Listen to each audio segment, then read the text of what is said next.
मैं भी देखती हूँ आप कैसे नहीं जागते, मेरी करुण पुकार कैसे नहीं सुनते। मेरी वेदना, मेरी आस्था, मेरा सारा अस्तित्व मिलकर आपको अपनी समाधि भंग करने पर विवश कर देंगे। कठिन तपस्या से कठोर पत्थर को भी पिघलाया जा सकता है। आप तो मेरे आराध्य हैं, जन्म जन्मांतर के मेरे स्वामी हैं, मेरे सर्वस्व हैं।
स्वामी, मैं ये भली भांति जानती हूँ, हे देवादिदेव, मेरी सुध-बुध लौटाने वाले, अपने स्पर्श से मेरे मन की सारी पीड़ा दूर करने वाले वो दो हाथ आप ही के थे।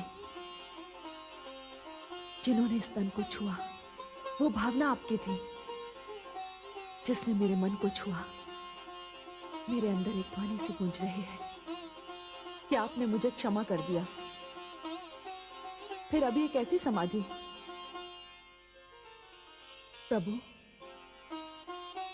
बताइए प्रभु, अभी एक ऐसी समाधि, प्रभु प्रभु।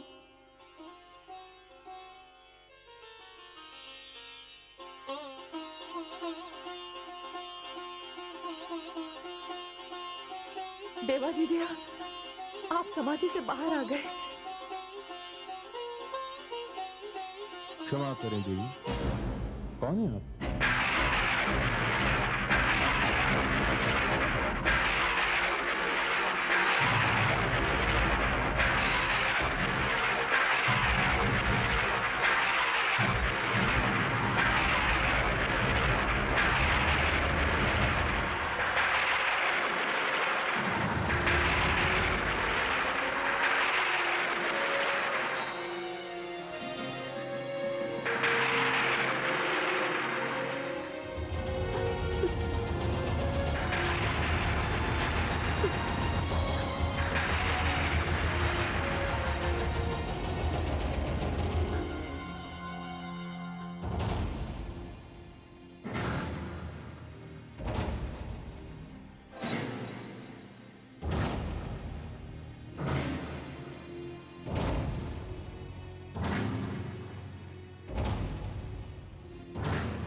प्रणाम माता।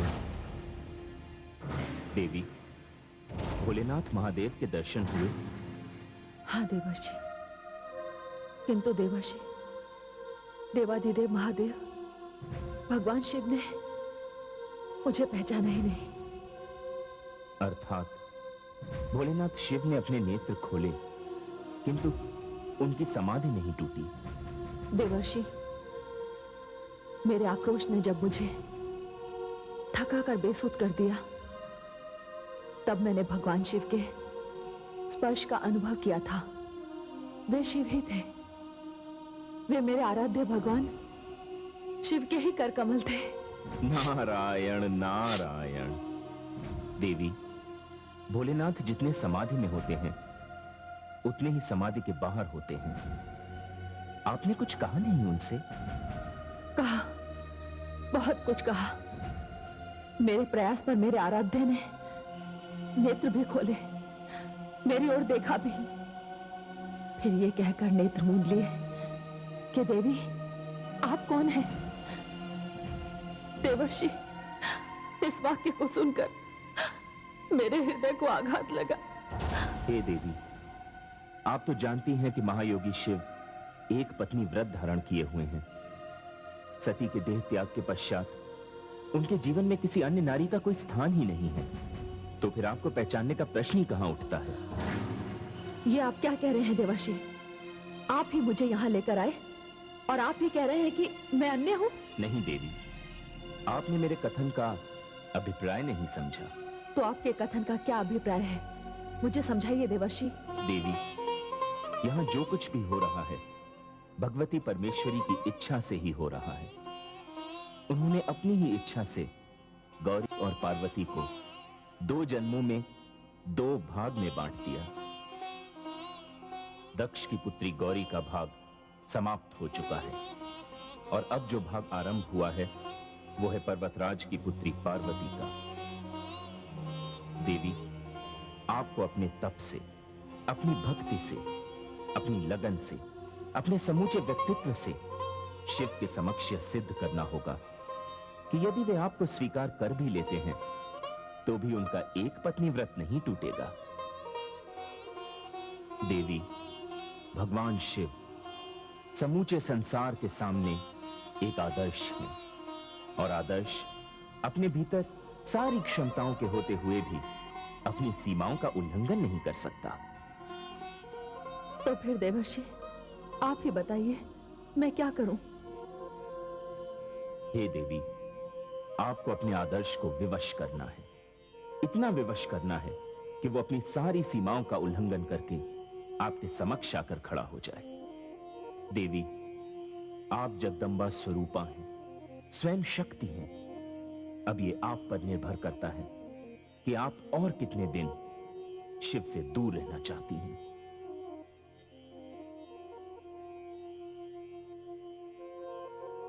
तो ठीक है देवर्षि, अब यही होगा। या तो मेरे प्राण आएंगे या जाएंगे।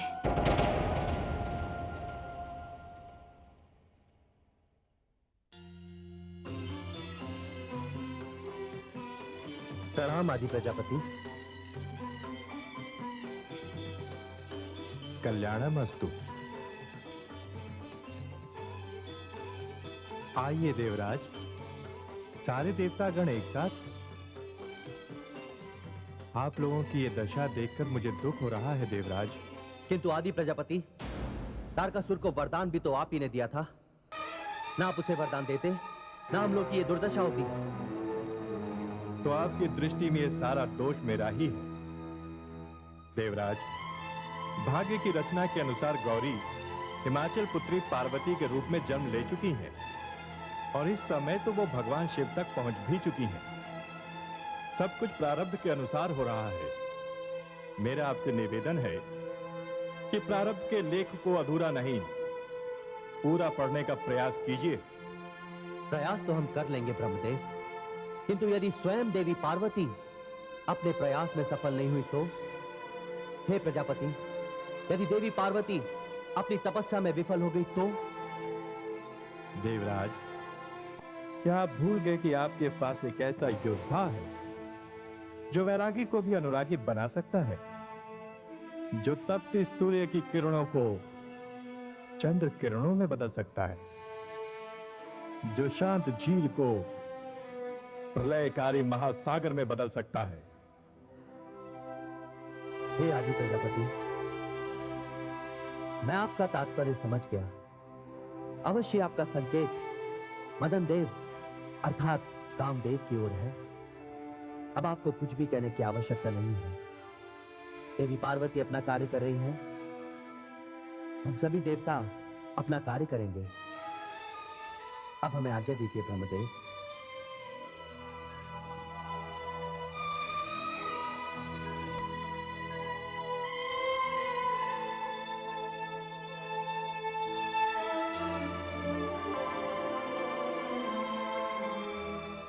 हे शिव, मुझे तो सब कुछ स्मरण है, फिर आपको क्यों स्मरण नहीं?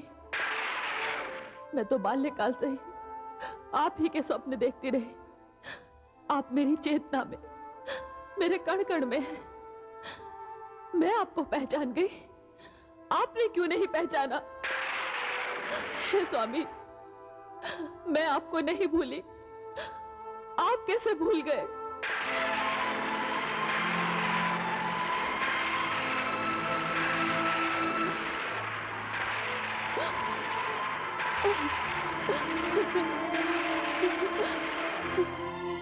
प्राणेश्वर, मैं तो जन्मों का अंतर मिटा कर आई हूं। आपकी सती अब पार्वती के रूप में आपके सामने उपस्थित है। आपके निकट आकर भी आपसे दूर है। समाधि तोड़िए देव, नेत्र खोलिए। अपनी कृपा दृष्टि से मेरे मुरझाए हुए तन मन में वसंत का संचार कीजिए।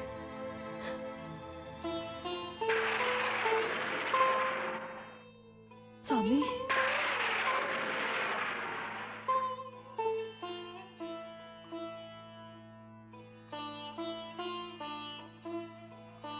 हे महादेव, आप महासागर हैं और मैं नदी जो महासागर के द्वार तक पहुंच गई है। अपने प्रियतम महासागर से मिलने के लिए ये नदी अपना अस्तित्व समाप्त कर देने के लिए तत्पर है। यदि आप मुझे नहीं मिले तो मैं कठोर तप करूंगी, वर्षा, धूप, आंधी, पानी सब कुछ सह लूंगी, पर आपका वियोग नहीं सह सकती। जान लीजिए, मेरा पाणी ग्रहण केवल आपसे ही हो सकता है, क्योंकि इसके लिए मैं प्राणों की आहुति दे दूंगी और आहुति को ग्रहण करने की शक्ति केवल अग्नि में है, शिव में है। हे स्वामी, यदि अब मैं अपने तप में सफल रही तब तो आपके दर्शन अवश्य होंगे। यदि असफल रही तो मेरा अंतिम प्रणाम स्वीकार कीजिए स्वामी।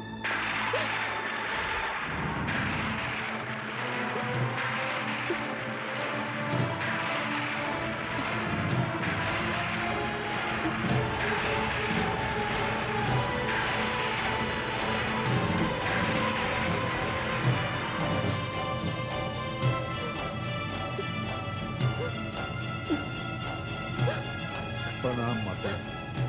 हे माता, क्या आप भी देवाधिदेव महादेव की भांति हमारा त्याग करने जा रहे हैं?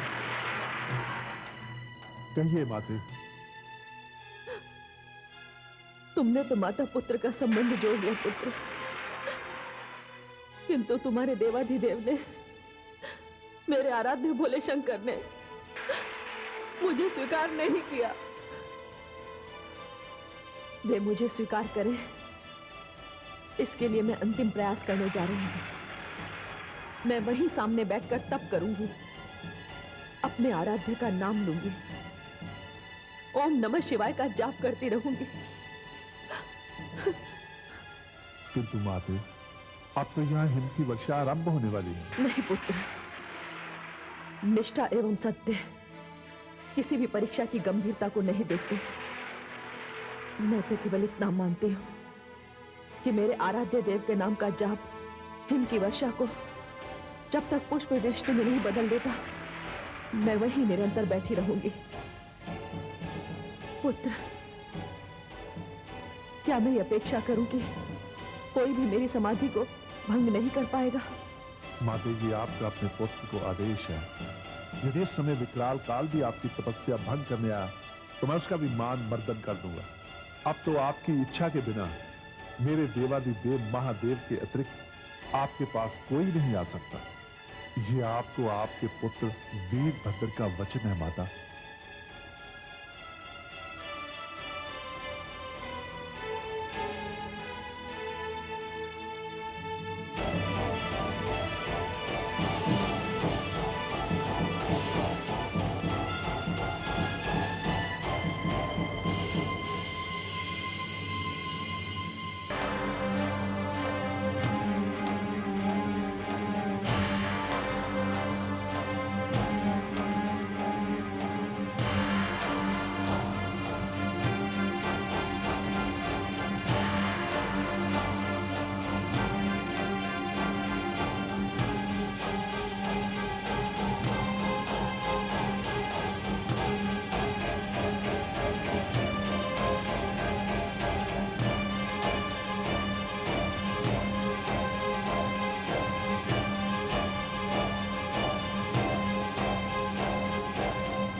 क्या कहा गुप्तचर? हिमाचल पुत्री पार्वती हिमालय में अकेली तपस्या कर रही है? हाँ सुरराज, मैं अपनी आंखों से देखकर आ रहा हूं। यह असंभव है। मैं होनी को बदल दूंगा। मैं हिमाचल पुत्री का तप पूरा नहीं होने दूंगा। बोल, पुष्टि, आघात, व्याघात।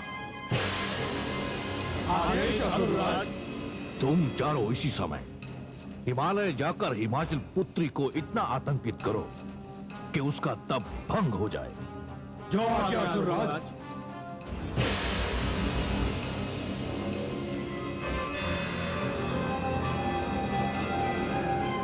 पार्वती! क्या बात है महारानी? क्या हुआ? अभी तो आप अच्छी भली थी, ये अचानक क्या हो गया आपको? महाराज, मुझे ऐसा लगा कि मेरी पार्वती कहीं किसी संकट में है। पार्वती किसी संकट में है? यह संभव नहीं है महारानी, ऐसा हो ही नहीं सकता, क्योंकि हमारी पुत्री पार्वती पर देवर्षि नारद की विशेष अनुकंपा है।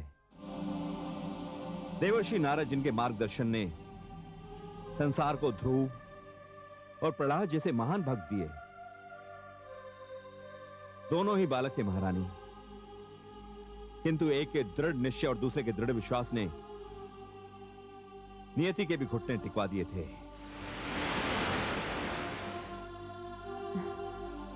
माताश्री, पिताश्री, प्रणाम माताश्री, प्रणाम पिताश्री। सदा सुखी रहो पुत्री। क्या हुआ माताश्री? क्या बात है पिताश्री? पुत्री गंगे, पता नहीं अचानक मुझे ऐसा लगा जैसे तुम्हारी बहन पार्वती किसी संकट में है। हाँ पुत्री। नहीं माताश्री, ये नहीं हो सकता। आप चिंतित ना हो, मैं स्वयं जाकर पार्वती को देख कर आती हूँ। गंगे, महाराज, मेरी पार्वती सकुशल तो होगी ना? आप चिंता न करें महारानी, देवी परमेश्वरी की कृपा से सब ठीक होगा। ओम नमः शिवाय, ओम नमः शिवाय, ओम नमः शिवाय, ओम नमः शिवाय, ओम नमः शिवाय, ओम नमः शिवाय, ओम नमः शिवाय। तपस्या। रुक जाइए देवी, आप जो भी हो, किंतु मेरी माता की तपस्या को भंग करने की चेष्टा मत कीजिए। मैं यहाँ विघ्न डालने नहीं आई हूँ, किंतु तुम कौन हो? मैं वीरभद्र हूं। मेरी माता का मुझे आदेश है कि उनकी तपस्या को कोई भंग करने की चेष्टा ना करे, और यह पुत्र अपने प्राण दे देगा, किंतु उनके आदेश को नहीं टलने देगा। वीरभद्र, मैं गंगा हूँ, हिमालय पुत्री गंगा। मैं पार्वती की बहन हूँ। क्षमा कीजिए, मुझे पता नहीं था। माँ की बहन भी माँ सी होती है। मेरी माता ने प्रण किया है कि जब तक मेरे प्रभु भगवान शिव स्वयं आकर उनकी समाधि नहीं तोड़ेंगे, मैं किसी और को उनकी समाधि नहीं तोड़ने दूंगा। नहीं वीरभद्र, मैं उनकी समाधि नहीं तोड़ूंगी। मैं तो केवल उनके दर्शन करना चाहती हूँ। कहाँ है भगवान शिव? वो सामने कंदरा में विराजमान है। आप वहां जाकर उनके दर्शन कर सकती हैं, किंतु ध्यान रहे वो भी समाधि में है और उनकी समाधि भंग ना होने पाए। तुम इसकी चिंता मत करो। तुम मुझे नहीं पहचानते, किंतु वो मुझे पहचानते हैं।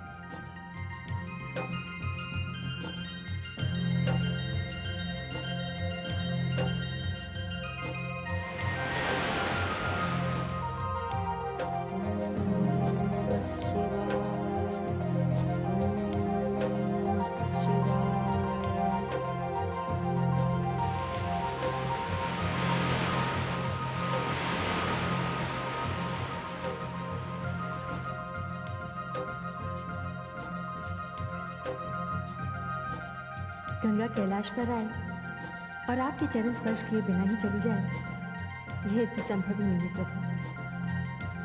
मैं आपको प्रणाम करती हूँ।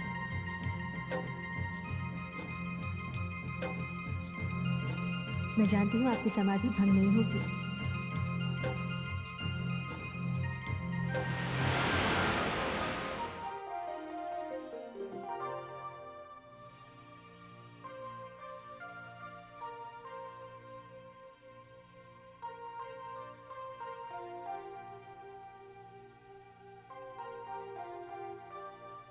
स्वामी, मुझे बहुत चिंता हो रही है। पुत्री पार्वती का अभी तक कोई समाचार नहीं आया। महारानी आप चिंता ना करें, पुत्री गंगा गई है वहां, वो आती ही होगी। माताश्री,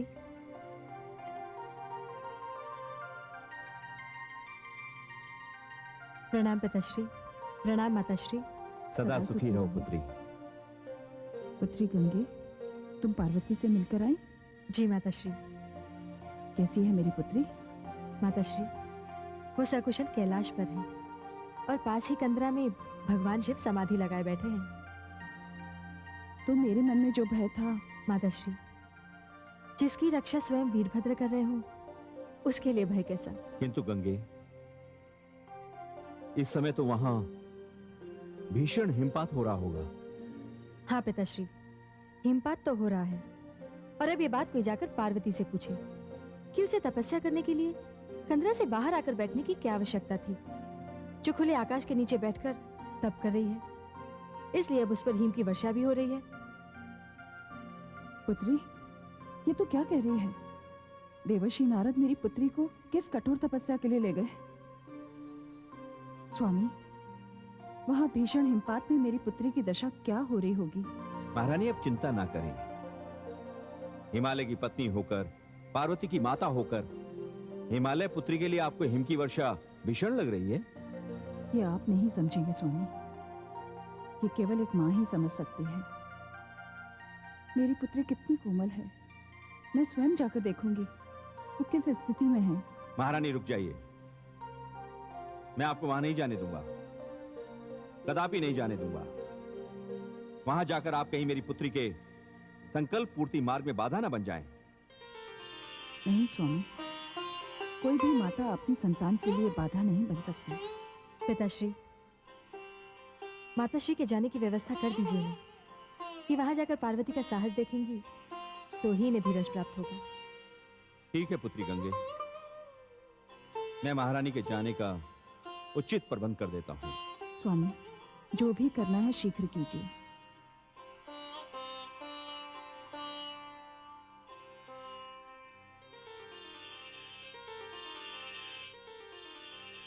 ओम नमः शिवाय। ओम नमः शिवाय। ओम नमः शिवाय। ओम नमः शिवाय। ओम नमः शिवाय। ओम नमः शिवाय। ओम नमः शिवाय। ओम नमः शिवाय। ओम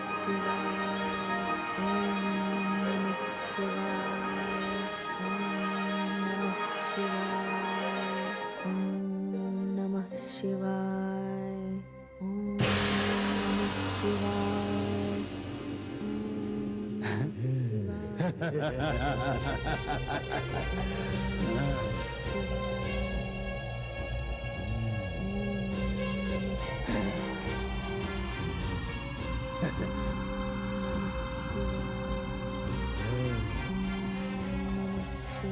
क्या विचार है?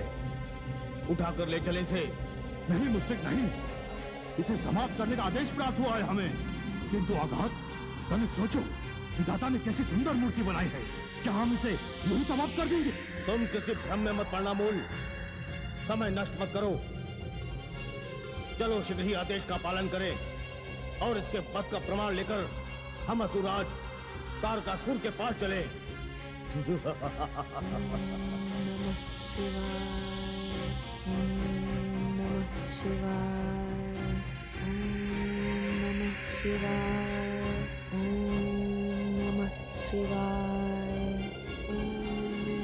हिमाचल पुत्री, तोड़ दे अपना ध्यान और बंद करे ओम नमः शिवाय की रट। हम तुम्हारा वध करने आए हैं। अंतिम इच्छा की पूर्ति करना हम असुरों का नियम है।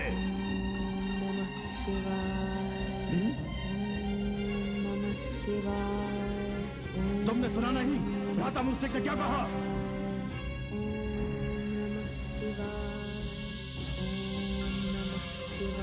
एक साधारण सी स्त्री और इतना साहस, आप देखो तुम्हारी क्या दशा करता हूं।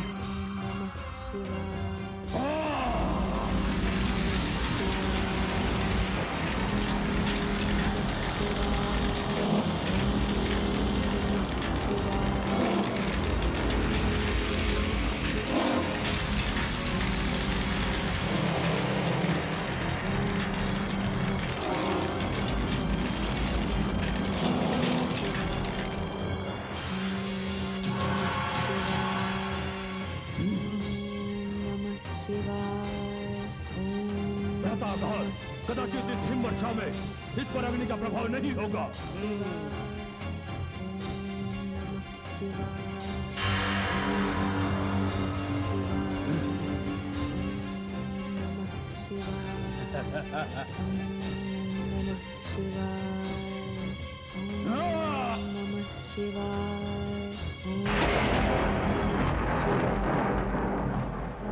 ठहरो काल के ग्रास।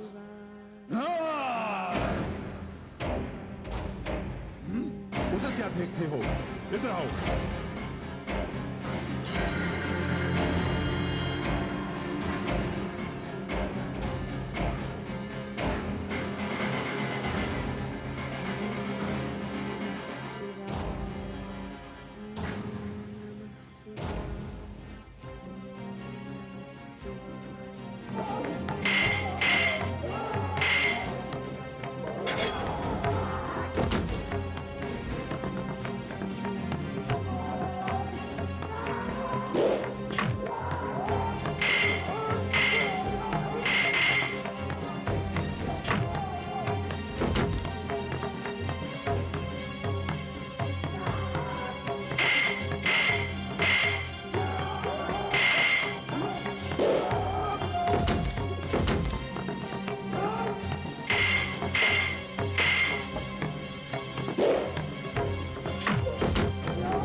तुम्हें जिस शत्रु ने भेजा था उसी के पास चले जाओ।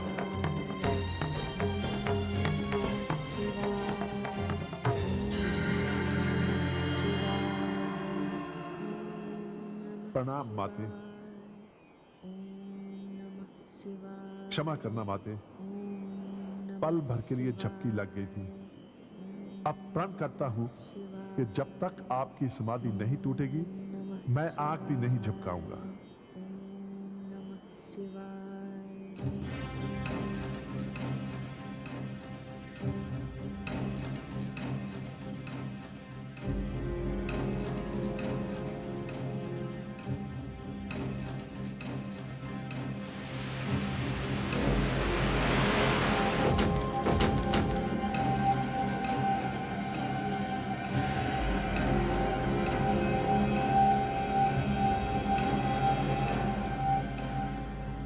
अरे मूल, मुष्टिक, आघात, व्याघात, स्वामी इन्हें क्या हुआ? ये सब तो मृतिक दिखाई दे रहे हैं। ये मृतिक दिखाई नहीं दे रहे महारानी, ये मृतिक हैं। किंतु महाराज ये सब हुआ कैसे? ये हिमाचल पुत्री पार्वती का कार्य है। मेरे सारे प्रयास विफल हो रहे हैं। वो मेरे एक से एक श्रेष्ठ वीरों के लिए काल बनती जा रही है। ये आप क्या कह रही हैं स्वामी? मैंने आपसे कितनी बार कहा कि देवी देवताओं से वैर छोड़ दीजिए, व्यर्थ में मानव हत्या बंद कर दीजिए। फिर देखिए आपकी मृत्यु की आशंका दूर होती है या नहीं। महारानी! महाराज आप ये बताइए, आपको मृत्यु से इतना भय क्यों लगता है? यदि आप चाहते तो ब्रह्मा जी से कोई अधिक श्रेष्ठ वरदान मांग सकते थे, किंतु आपने अपने भय का शुभारंभ तो स्वयं उनसे वरदान मांगकर किया। बस महारानी, चुप हो जाइए, और अधिक नहीं सुनना है मुझे। मैं अमर होना चाहता हूँ, देवताओं की भांति अमर होना चाहता हूँ, और आप देख लेना, मैं मृत्यु पर विजय प्राप्त करके रहूंगा, अवश्य प्राप्त करके रहूंगा।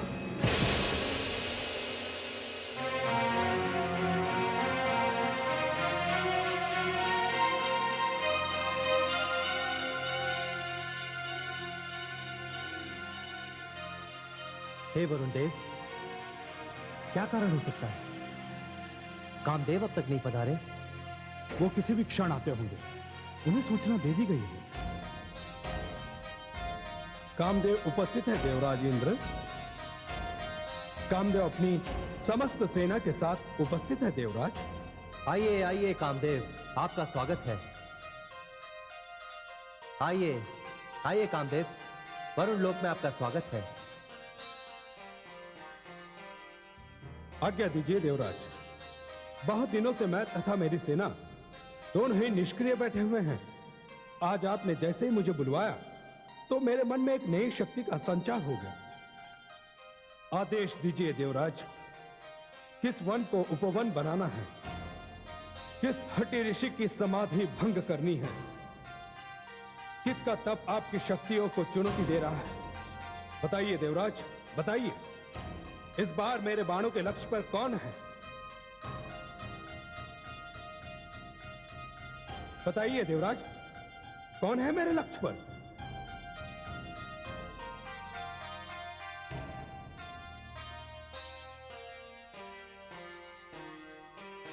देवादिदेव महादेव। क्या?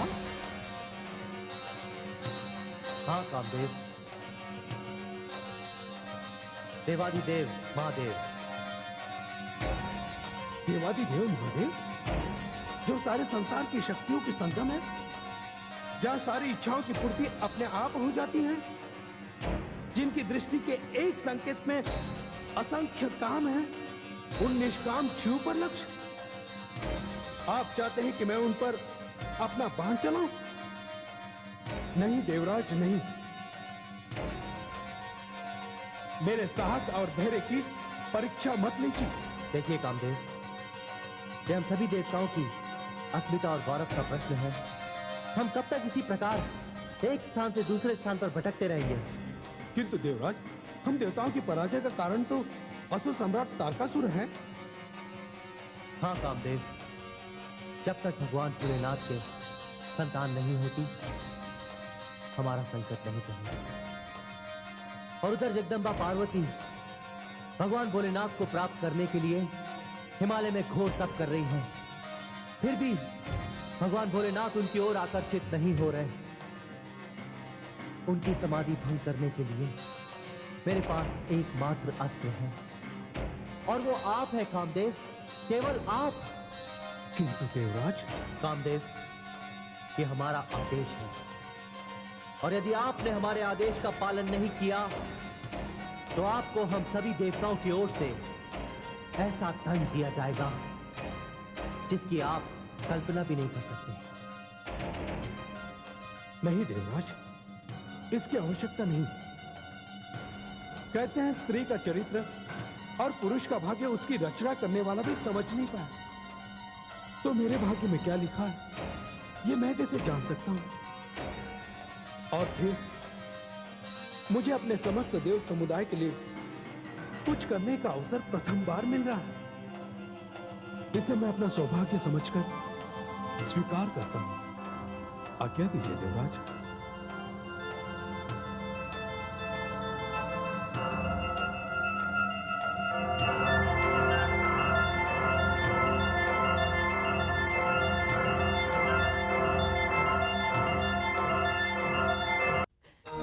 नहीं स्वामी, नहीं, आप ऐसा नहीं करेंगे। आप ऐसा कदापि नहीं करेंगे। स्वामी, हम क्या और हमारी क्षमता क्या? दिन का सूर्य की आंखों में पड़कर उसे चौंकाने की बात सोच रहा है, मिट्टी का ढेला सागर को बांधने की बात सोच रहा है, स्वामी, संहार करता शिव सारे लोगों के ईश्वर हैं, और आप जाएंगे उन पर अपने बाण का प्रयोग करने? हाँ देवी रति, मैं वचनबद्ध हूँ, क्योंकि यह कार्य मेरे द्वारा ही संभव है। ये मेरे पूरे समुदाय के भविष्य का प्रश्न है देवी। मेरा भविष्य और स्वयं आपका भविष्य? लोक कल्याण के समक्ष ये अर्थहीन है देवी। मैं जा रहा हूँ देवी, मैं जा रहा हूँ। नहीं प्राणनाथ, ऐसा मत कीजिए। मेरी दाई आंख फड़क रही है। मुझे अपशकुन दिखाई दे रहा है। मेरी विनती को मान लीजिए। कैलाशपति की समाधि कैलाश जैसी ही अटल और अचल होती है। मुझ पर कृपा कीजिए स्वामी, मुझ पर कृपा कीजिए। नहीं देवी नहीं, आप अभी से इतनी चिंतित क्यों हैं? देवी, यदि देवताओं का यह कार्य संपन्न हो गया तो सोचिए, इसका पूर्ण श्रेय हमें ही मिलेगा। और देवी, मैं तो अपना कार्य करने जा रहा हूं। आदि प्रजापति श्री ब्रह्मा जी ने जिस कार्य के लिए मेरी रचना की है, वही तो कार्य करने जा रहा हूं। देवी रति, विदा। स्वामी,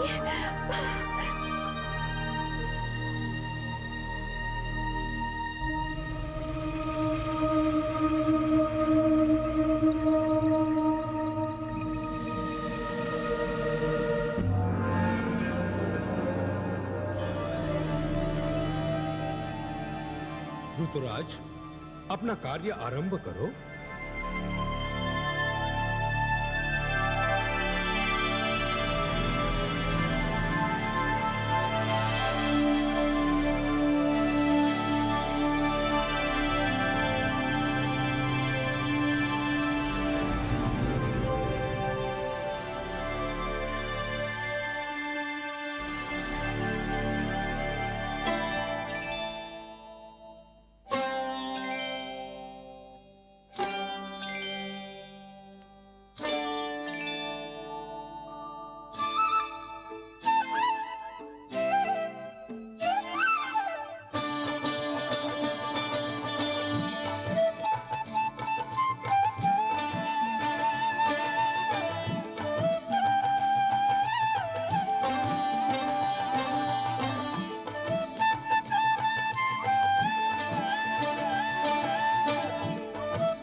कामदेव, इन पर हमारा कोई प्रभाव नहीं पड़ सकता। ऐसा मत कहो।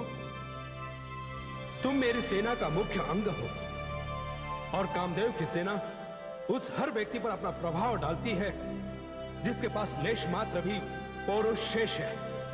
और ये तो साक्षात शिव है।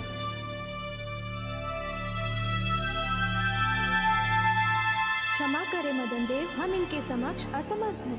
तुम असमर्थ हो सकते हो किंतु मैं असमर्थ नहीं हूं। देखता हूं देवादिदेव महादेव पर मेरा प्रयोग कैसे सफल नहीं होता।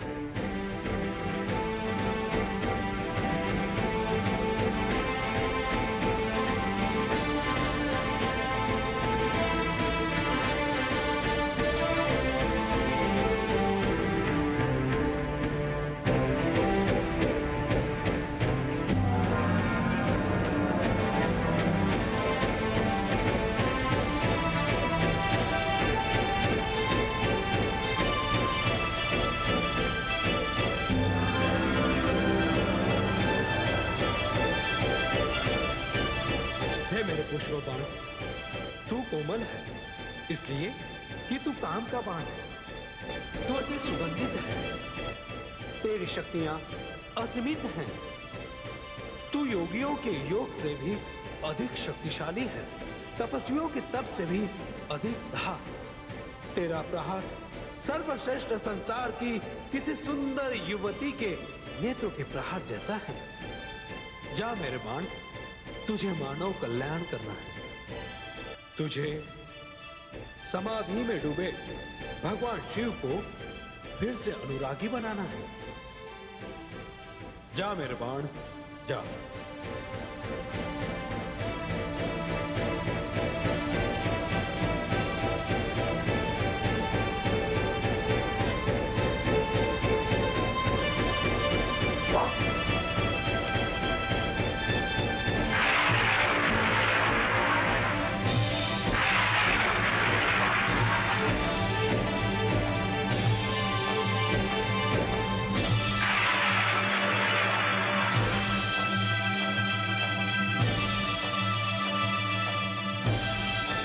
ये मेरे हृदय में कैसा हलचल, ये कैसा भाव परिवर्तन? किसी नारी के प्रति एक योगी के मन में कैसा आकर्षण? ये किसका षड्यंत्र है? कौन है जिसने साक्षात काल को सोते हुए से जगाया? किसने मेरी समाधि भंग करने का दुस्साहस किया है? आज दिशाएं कांपेंगी, धरती आकाश पाताल थर थराएंगे। कामदेव तुम हो जिसने मेरे आसन को टिकाया है। कामदेव, फूलों के बाण से मन को फेरने वाले छलिया, वास्ता के साकार धूप, साधना के शत्रु, दुर्बल साधुओं की साधना भंग करते करते तेरा दुस्साहस इतना बढ़ गया कि तूने मुझे अपना लक्ष्य बना डाला। जिसके सारे तन से शमशान की भस्म है, शिव जिस घर पर साधना करता है वह जीवन की रेखा समाप्त होती है और मृत्यु के द्वार खुल जाते हैं, जब पंचतत्वों में लीन हो जाते हैं। कामदेव, क्षमा क्षमा भगवान, तुम्हारा अपराध क्षम्य है। कामदेव, अपनी प्रिय शक्ति के वियोग में मैंने किस कठिनाई से समाधि लगाई थी और तुमने उसे भंग कर दिया। और अब कहते हो कि मैं तुम्हें क्षमा कर दूं? अभी कुछ समय पहले मैं समाधि में था, कितना शांत था। तुमने मेरी समाधि को भंग किया, मुझे शांत किया। जी तो चाहता है कि ऐसा प्रलयकारी तांडव करूं कि तुम्हारी सृष्टि जलकर भस्म हो जाए, किंतु केवल एक व्यक्ति के दुस्साहस के कारण मैं सारी सृष्टि को नष्ट नहीं कर सकता। कामदेव, तुम्हें दंड अवश्य मिलेगा। नहीं भगवान, नहीं। क्षमा महादेव, क्षमा। नहीं कामदेव, तुम्हारी मृत्यु अवश्य भावी है। देवती देव महादेव, क्षमा कीजिए, क्षमा कीजिए। नहीं कामदेव, शराब पी रहे।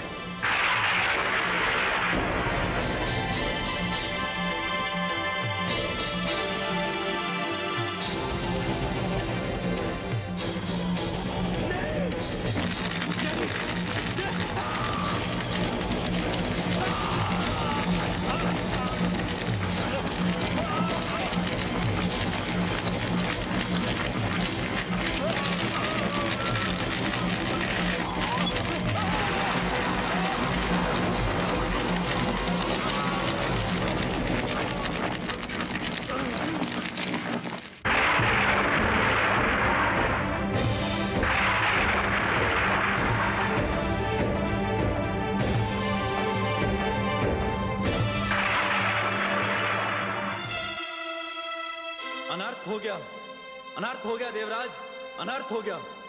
क्या हुआ ऋतुराज? हमारे अधृष्टता आपके कामदेव को भगवान शिव ने जलाकर भस्म कर दिया। क्या? हाँ देवराज, हाँ। तो इसका अर्थ यह हुआ कि कामदेव अपना बाण उन पर चला भी नहीं पाए। नहीं वरुण देव, ऐसा नहीं है। बाण तो चला और वो लक्ष्य तक पहुंचा भी, किंतु तभी भगवान शिव का तीसरा नेत्र खुल गया और उन्होंने क्रोध में आकर कामदेव को जलाकर भस्म कर दिया।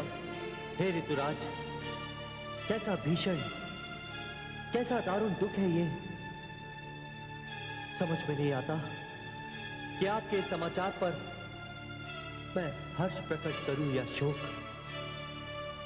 कामदेव ने अपना बाण चलाकर हम सभी देवताओं का कार्य संपन्न कर दिया और भगवान भोलेनाथ की समाधि तोड़ दी, किंतु उन्होंने अपने प्राणों की आहुति दे दी।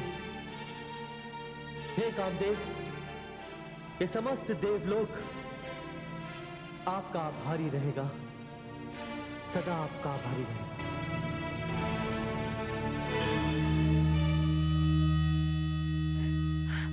स्वामी, स्वामी, प्राणनाथ, स्वामी, प्राणनाथ, हे शिव, हे शंकर, हे शंभु, हे महादेव, मैं जानती हूँ कि मेरे पति का अपराध क्षमा योग्य नहीं है, किंतु सारा संसार आपको नीलकंठ के नाम से जानता है। सृष्टि की रक्षा के लिए अमृत मंथन से निकला भयानक विष कालकूट आपने सारा का सारा पी लिया। क्या मेरे पति का अपराध उस कालकूट से भी अधिक विशाला था महादेव? देवी, कौन है आप? हे भोलेनाथ, मैं रति हूं, मैं वो अभागिन हूं जो कुछ समय पहले सधवा थी, सुहागिन थी, किंतु अब मेरा सुहाग आपकी क्रोधाग्नि में जलकर भस्म हो गया महादेव। हे महादेव, आपका व्रत करने से, आपका जप करने से और आपकी पूजा करने से तो कुंवारी कन्याओं को मनचाहा वर मिलता है, किंतु मेरा वर आपने मुझसे छीन लिया महादेव। पति और पत्नी जीवन में एक दूसरे के पूरक होते हैं, एक के बिना दूसरा अधूरा है। इस पीड़ा को आपसे अधिक और कौन जान सकता है महादेव? देवी रति, हे महादेव, मैं आपके चरणों में विनती करती हूँ, या तो आप मुझे मेरा सुहाग लौटा दीजिए, या एक बार और अपने तीसरे नेत्र को कष्ट दीजिए और मुझे भी जलाकर भस्म कर दीजिए। नहीं देवी, ये संभव नहीं। तब देवाधिदेव, मुझे ये बताइए, मेरे स्वामी ने जो कुछ भी किया उसमें उनका क्या दोष है? देवराज उनके राजा हैं, उन्हें तो ये कार्य करने का आदेश उनके राजा की ओर से मिला था। उन्होंने तो केवल अपना कर्तव्य पूरा किया है भोलेनाथ। हे महादेव, यदि आपने मेरे पति को जीवित नहीं किया तो लोग राजाज्ञा का पालन करते हुए घबराएंगे। हे देवाधिदेव, सोचिए कैसी भयानक स्थिति उत्पन्न हो जाएगी। कृपा कीजिए भोले शंकर, कृपा कीजिए। आपने मुझे धर्म संकट में डाल दिया है देवी रति। यह सत्य है कि आपके पति ने राज आज्ञा का पालन करके अपने देव होने का प्रमाण दिया। अभी आप जाइए देवी, आपको कुछ काल तो अपने पति की प्रतीक्षा करनी होगी। उसके पश्चात आपको आपके पति मिल जाएंगे, किंतु यह तब होगा जब श्री हरि विष्णु, श्री कृष्ण का अवतार लेंगे और तब तक आपके पति संसार में अनंग रूप में रहेंगे। वे दिखाई तो नहीं देंगे, किंतु और अधिक व्यापक हो जाएंगे और अपनी उपस्थिति का आभास सारी सृष्टि को देते रहेंगे। हे प्रभु, आप धन्य हैं, आप धन्य हैं। आपने मुझ दुखियारी पर बड़ी कृपा की है प्रभु, बड़ी कृपा की है।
नहीं, मुझे स्थान छोड़कर कहीं और जाना होगा।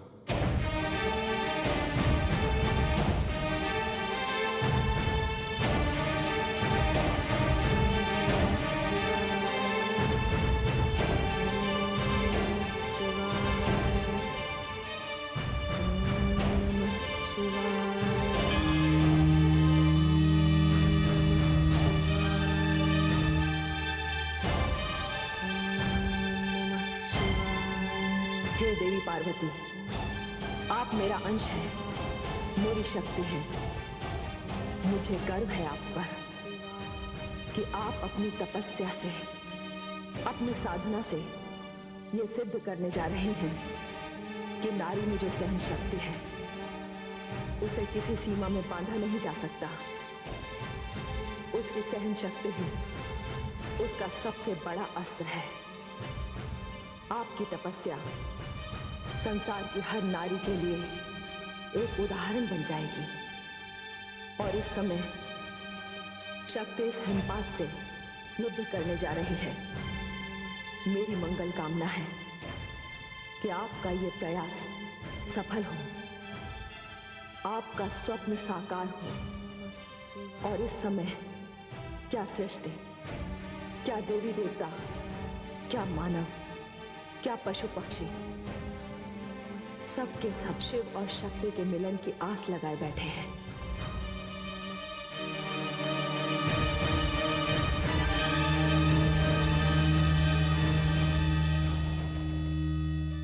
महारानी, मैं तो अभी यही कहूंगा कि आप वहां मत जाइए। स्वामी, ये कैसे संभव है कि पुत्री पर संकट हो और माता उसके पास ना जाए? महारानी, मेरा ये दृढ़ विश्वास है कि हमारी इस लाडली पुत्री पर कोई संकट आ तो सकता है, किंतु वो संकट उसका कुछ बिगाड़ नहीं सकता।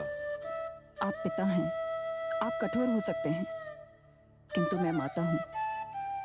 यदि आज सारे देवी देवता भी आकर मुझे आश्वस्त करें तो मैं नहीं मानूंगी, क्योंकि आप देख रहे हैं वातावरण कितना भयानक है। मुझे खेद है महारानी, आप इस समय ऐसा व्यवहार कर रही हैं जैसे मरुस्थल का कोई प्राणी व्यवहार करता है जिसने कभी हिम के दर्शन किए ही ना हो। महाराज, मुझे मत रोकिए, मुझे आज्ञा दीजिए। जैसी आपकी इच्छा महारानी।